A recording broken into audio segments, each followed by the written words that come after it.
नमस्कार। तो बंगाल में रेप के खिलाफ बिल पास हो गया है, मौत की सजा दी जाएगी। माननीय प्रधानमंत्री जी ने लाल किले से ऊंची ऊंची आवाज में बता दिया कि उन्हें कितना दुख होता है महिलाओं के खिलाफ बलात्कार और ऐसी घटनाओं से। 23 में हालांकि ये बात उन्होंने नहीं कही थी, तब मणिपुर में हुआ था। 22 में ये बात उन्होंने नहीं कही थी क्योंकि उनके प्रिय पहलवान एसोसिएशन के प्रेसिडेंट इन्वॉल्व थे और उनके जिनके खिलाफ ये सब हुआ था वो महिला पहलवान सड़कों पर बैठी हुई थी। खैर, बंगाल में हो गया है तो उनकी वाणी में ओज आ गया है। देश के हर राजनीतिक दल से कहूंगा, हर राज्य सरकार से कहूंगा कि महिलाओं के खिलाफ अपराध अक्षम्य पाप है।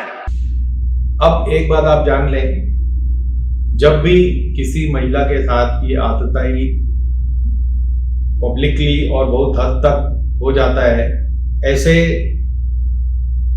केसेस में सत्ता परिवर्तन लिखा हुआ है। हम अपने वेद पुराण और रामायण महाभारत सबके आजकल बहुत सारे उदाहरण देते हैं, ये भूल जाते हैं कि इनमें भी सबसे मुख्य बात यही लिखी है कि औरत का अपमान करोगे तो सत्ताच्युत हो जाओगे।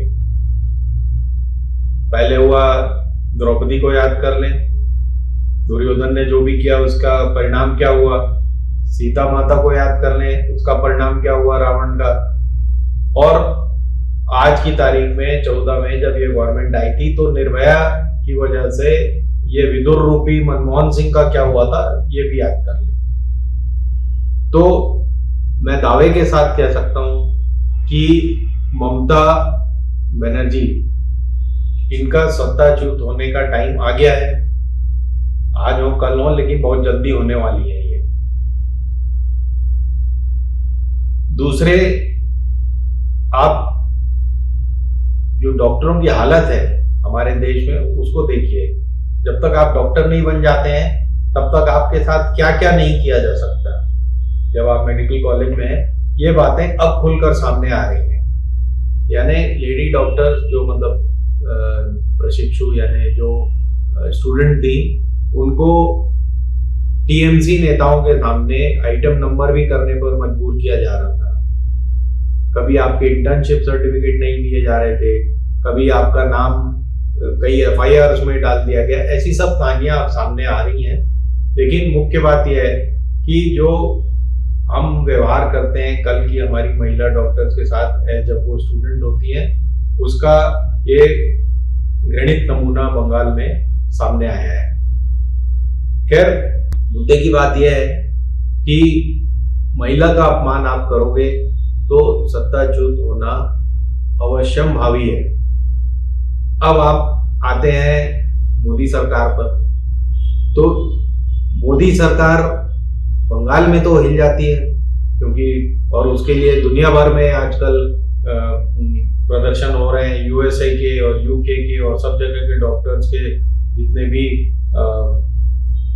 विश्व हिंदू परिषद और इस तरह के जितने भी ऑर्गेनाइजेशन से उनसे संबंधित जितने भी लोग हैं, वो इस तरह के प्रदर्शन आम कर रहे हैं, रोज कर रहे हैं, क्योंकि बंगाल पे प्रेशर बनाना है। देश के हर राजनीतिक दल से कहूंगा, हर राज्य सरकार से कहूंगा कि महिलाओं के खिलाफ अपराध अक्षम्य पाप है। माननीय राष्ट्रपति जी जो राष्ट्राध्यक्ष हैं, उन्होंने कभी कुछ नहीं बोला, लेकिन ये बंगाल के मामले में उन्होंने बोल दिया है। जो बलात्कार जैसे जघन्य अपराध के मामले में न्यायालय के निर्णय एक पीढ़ी के गुजर जाने के बाद आते हैं तो सामान्य व्यक्ति को लगता है कि न्याय प्रक्रिया में संवेदनशीलता कम है। तो अब आप ये देखिए कि गुजरात में बिल्किस बानो के साथ हुआ था रेप, उसमें 12-13 अपराधी थे, उनको तो माफी दे दी गई।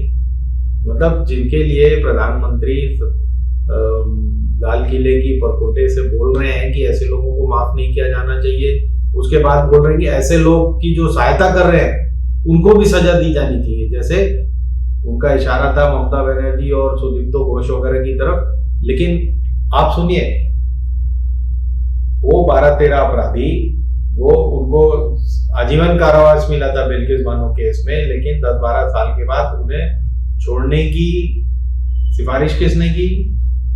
गुजरात गवर्नमेंट ने। उसके बाद उसे स्वीकार किसने किया? गवर्नर ने। भेजा किसको? सेंट्रल गवर्नमेंट ने। वहां पे राष्ट्रपति से उसे माफी दिलवा दी गई। अब ये केस अगर बिल्किस बानो खुद नहीं जाती सुप्रीम कोर्ट, तो ये 10-12 लोग छूट चुके थे। और छूट क्या चुके थे? 6 साल से ज्यादा सजा किसी ने नहीं भुगती।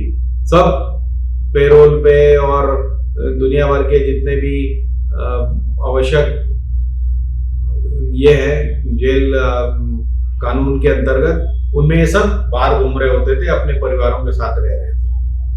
वही चीज आज की तारीख में माननीय श्री आसाराम, वही चीज राम रहीम। तो ये कौन सी राम रहीम कहाँ कर रहे हैं ये सब?